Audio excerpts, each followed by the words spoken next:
Well, I was heading off to work. Found out I just forgot my wallet. Great. So I'm heading back home. Reuben, I can't text and drive.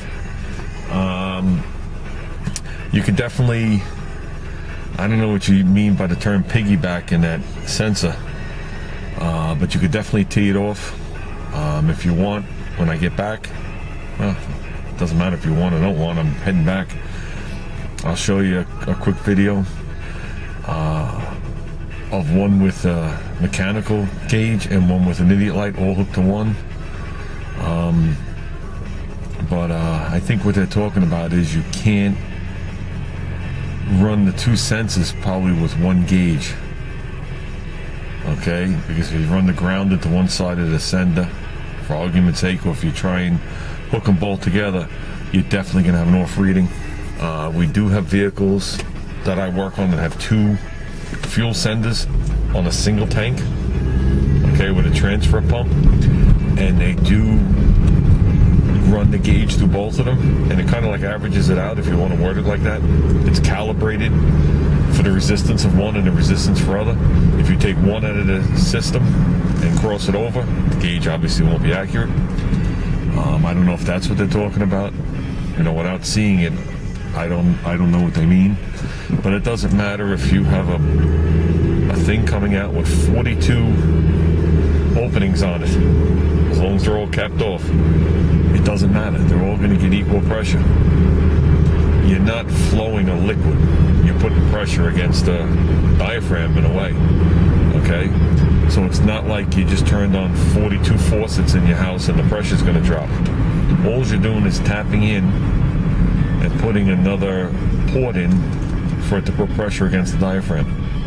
There's absolutely positively, well, let's say minimal oil flow. So all it does is move far enough to move the diaphragm to move a variable resistor to make your gauge move back and forth. So,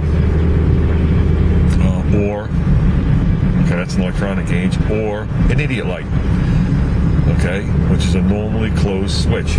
When you start up the car, the oil pressure comes, it pushes against the little, I almost ran over a dog.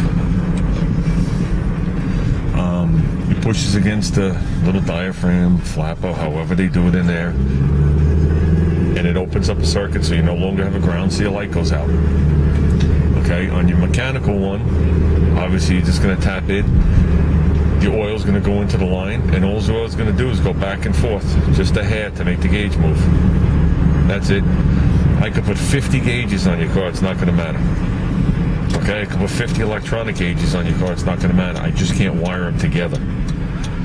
Okay, it's not a matter of putting them to the engine together, it's a matter of the electronics can't be hooked together.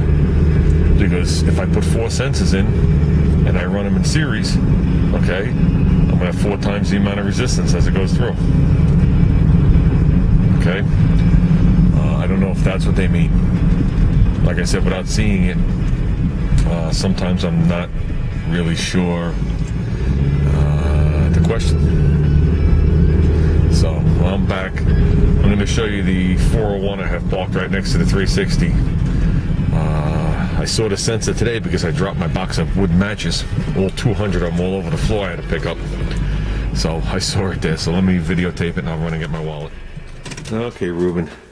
Here's this 360 we were talking about with the block and the idiot light. Right over here. I'm going to wedge myself in here just for you, Reuben. Just for you. Okay. Here's that same block. Here's the one for the idiot light, and right here, see there's 2 ports.